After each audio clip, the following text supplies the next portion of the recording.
Olá, alunos! Tudo bem com vocês? Eu sou a professora Aline e o tema da nossa aula de hoje é espelhos esféricos. Vamos entender melhor esse tema? Objetivos e habilidades dessa aula. Planejar e executar experimentos que evidenciem que todas as cores da luz podem ser formadas pela composição das cores primárias e que a cor de um objeto está relacionada também à cor da luz que o ilumina. O reflexo da imagem sempre despertou muita curiosidade no ser humano. Como que é possível observar a sua própria imagem em substâncias, em superfícies refletoras, como a poça d'água, como a água do mar? Como que isso pode ser representado em objetos? Antigamente, os espelhos eram feitos de bronze e, portanto, não tinham uma reflexão tão nítida. A partir do século XIV, alguns artesãos desenvolveram uma substância produzida na mistura de estanho e mercúrio, que foi aplicada ao vidro. A partir dessa nova mistura, nós tínhamos agora uma reflexão exata da imagem. Mas como que essa imagem é refletida no espelho? Através da luz. A luz é uma onda eletromagnética que se dissipa e se propaga em diferentes meios, inclusive no vácuo. A luz visível, ela é composta de várias cores. Esse fenômeno natural se propaga na maior velocidade que nós temos conhecimento.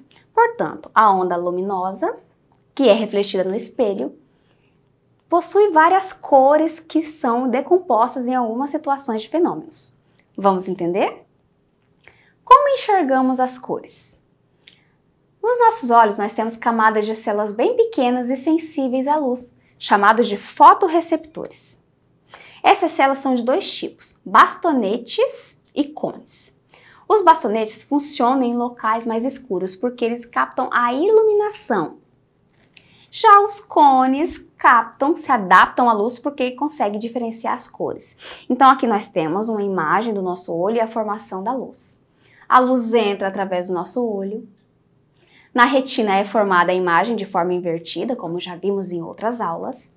E a partir dessa formação da imagem nós temos a formação, a transmissão dessa imagem, dessa mensagem ao sistema nervoso central pelo nervo óptico. Quais são os fenômenos da luz relacionados aos espelhos? Reflexão da luz. O fenômeno em que uma onda de luz atinge uma superfície e muda de direção e sentido. Continua sempre no mesmo meio de propagação. Se observarmos, de forma microscópica, os átomos dos refletores não absorvem alguns comprimentos e assim acabam refletindo. Ou seja, esse feixe de luz incide sobre uma superfície. Alguns desses comprimentos não são absorvidos, consequentemente eles são refletidos. Como enxergamos as cores? Observem a imagem. Aqui nós temos um objeto azul. Por que um objeto é azul? Porque ele não absorve a cor azul, ou seja, não absorve o comprimento de onda que representa a cor azul. Consequentemente, nós enxergamos esse objeto como cor azul. Objeto vermelho, ele, mais uma vez, não reflete. Consequentemente, toda a absorção que acontece são de outras cores e a absorção da luz vermelha que não acontece é refletida. Por isso, enxergamos esse objeto, esse tecido, como sendo vermelho. Para enxergarmos um objeto branco, ele tem que refletir todas as cores, todas as luzes, não absorvendo nenhuma. Já objetos pretos, ao contrário, nós temos aqui nenhuma reflexão, ou seja, a absorção total de todas as cores. Aqui nós temos como exemplo algumas superfícies refletoras, a água, os espelhos. Existem alguns tipos de espelhos, vamos entender melhor? Para a conjugação desses espelhos, precisamos entender que há imagens reais e imagens virtuais. As imagens reais, elas podem ser projetadas. Por exemplo, quando você assiste uma aula em que o professor usa um retroprojetor. Ali nós temos a projeção de uma imagem na parede. Consequentemente, essa imagem é chamada de real. As imagens reais, elas são formadas sempre de forma invertida, pois são formadas pelo cruzamento de raios de luz. Um outro exemplo de objetos de formação de imagem real é a lupa, que concentra os raios de luz em um único ponto. Já as imagens virtuais não podem ser projetadas. Elas são produzidas por algum sistema óptico capaz de espalhar os raios de luz em direções opostas, distanciando-se uns dos outros. Então observe aqui que nós temos um espelho refletor do carro. Essa imagem não pode ser projetada. Não há o cruzamento dos raios de luz, mas sim dos seus prolongamentos. Então, nesses casos aqui, nós temos a formação da imagem de uma estrada.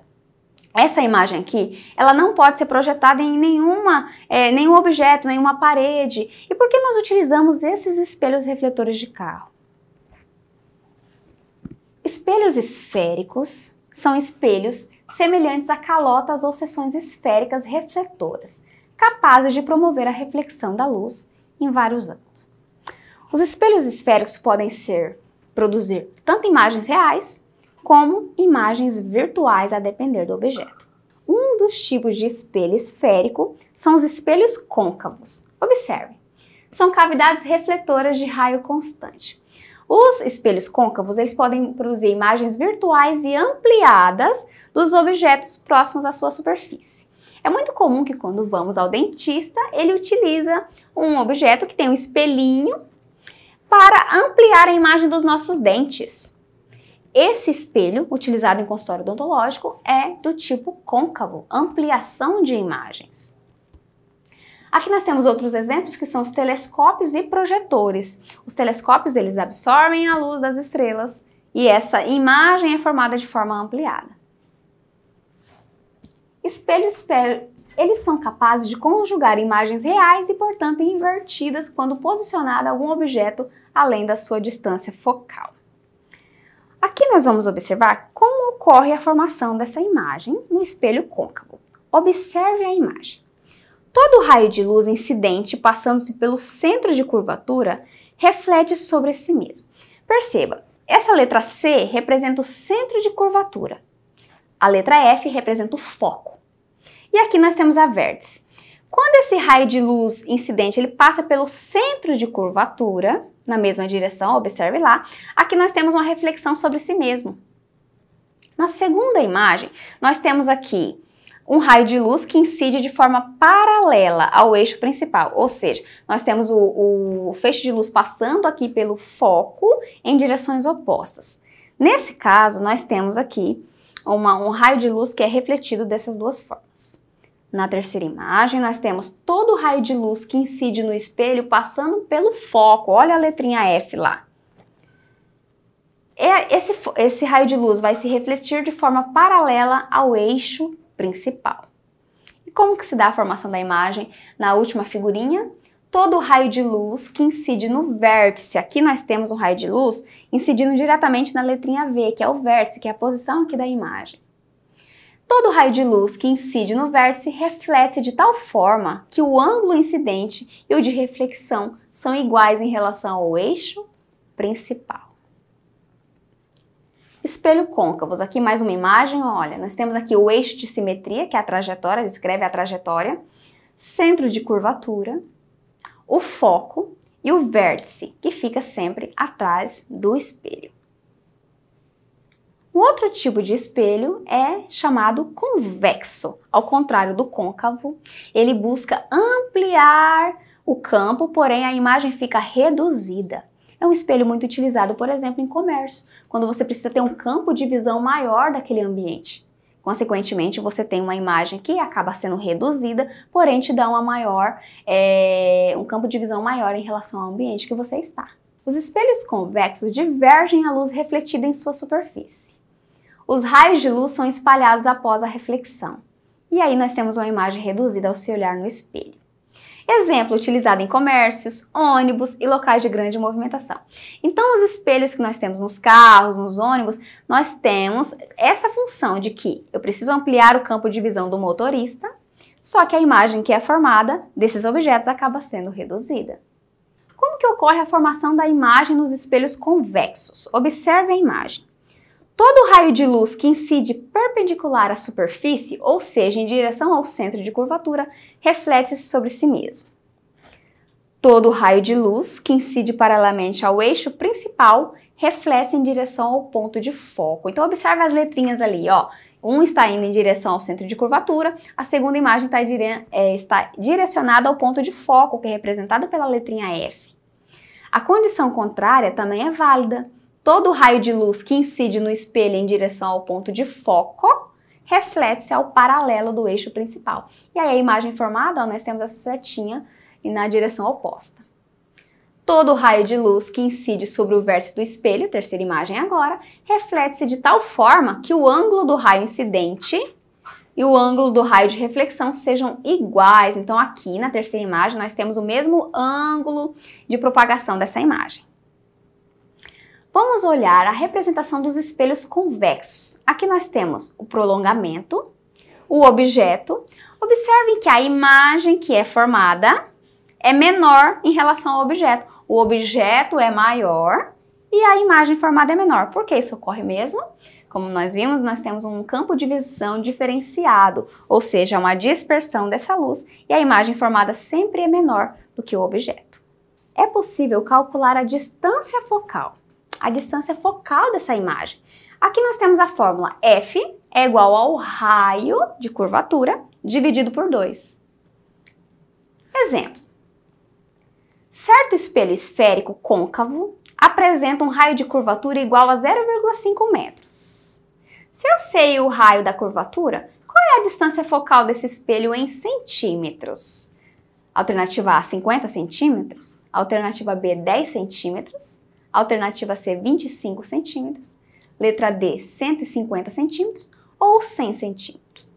Vamos realizar o cálculo. F, que é a distância focal, é igual a R dividido por 2. F é a distância focal.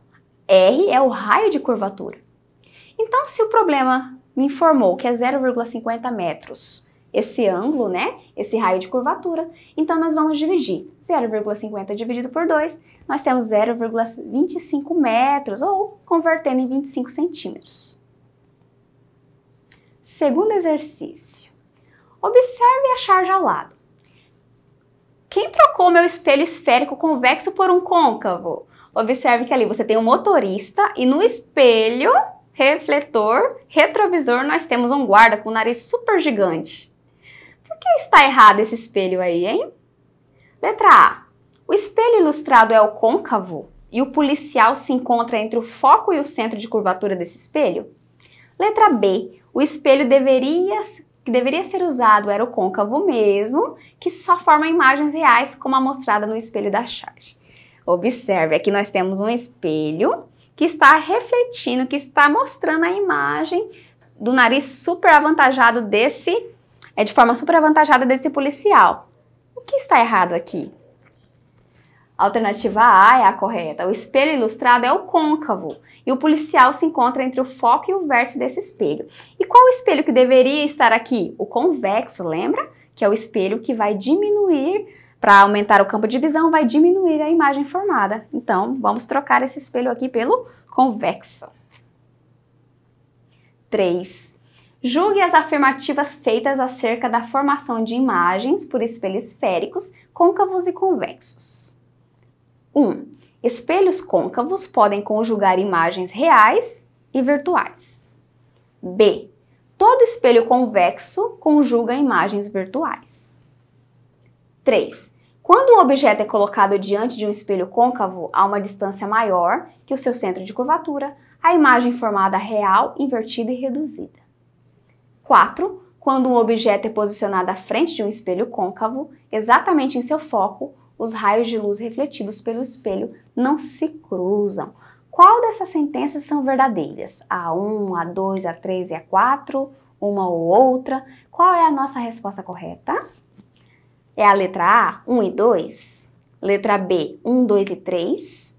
Letra C, 1, 2 e 4? Ou todas as sentenças estão corretas? Qual é a nossa resposta? Letra D, todas essas afirmações estão corretas. Todas as sentenças, 1, 2 e 3 e 4. Agora nós vamos ver um vídeo sobre o tema. No Dicionário da Ciência de hoje, nós aprenderemos o que é a reflexão da luz.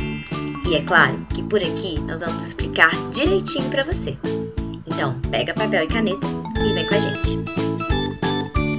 Ondas são perturbações geradas no espaço que são capazes apenas de transportar energia. Toda onda possui uma velocidade, um comprimento de onda e uma frequência, que estão relacionados da seguinte maneira. Por exemplo, a luz vermelha possui comprimento de onda por volta de 650 nanômetros e uma frequência de até 480 terahertz. E a sua velocidade, no vácuo, assim como qualquer onda eletromagnética, é de 3 vezes 10 a 8 metros por segundo. E qualquer onda, em situações adequadas, pode sofrer reflexão. E para ilustrar esse fenômeno, vamos usar como exemplo um feixe de luz. A reflexão desse feixe acontece quando ele, inicialmente se propagando no ar, incide sobre uma superfície lisa, como por exemplo, um bloco de vidro transparente. Parte dessa luz penetra no bloco, mas a outra parte volta a se propagar no ar. Então, dizemos que a porção do feixe que voltou a se propagar no ar sofreu uma reflexão. O feixe de luz que se dirige para a superfície é denominado feixe incidente, e o feixe devolvido pela superfície refletora é o feixe refletido. Nesse caso, dizemos que a reflexão é especular, mas pode acontecer da luz refletir em uma superfície irregular, como uma folha de lixa ou um vidro fosco. O ângulo de incidência e o de reflexão continuam sendo os mesmos, mas a luz é refletida de forma difusa em todas as direções, e é por isso que não vemos nossa imagem refletida em papel nem em outro objeto de superfície irregular. Então anota aí. Reflexão é o fenômeno que consiste no fato de a luz voltar a se propagar no meio de origem após incidir sobre um objeto ou superfície. Podemos observar a reflexão também em uma onda propagando-se em uma corda. A reflexão ocorre quando essa onda incide na interface de separação com outro meio e volta a se propagar no meio original. Um outro exemplo bem interessante é o eco, que nada mais é que a reflexão do som. Quando uma onda sonora propaga-se e encontra um obstáculo, incide sobre a barreira e retorna então para o meio que estava propagando-se. E é por isso que podemos ouvir o que falamos de novo. É importante ter em mente que na reflexão não há alteração na velocidade, na frequência e nem no comprimento da onda. É isso, alunos. Essa foi a nossa aula sobre espelhos esféricos. Eu espero você em uma próxima. Tchau!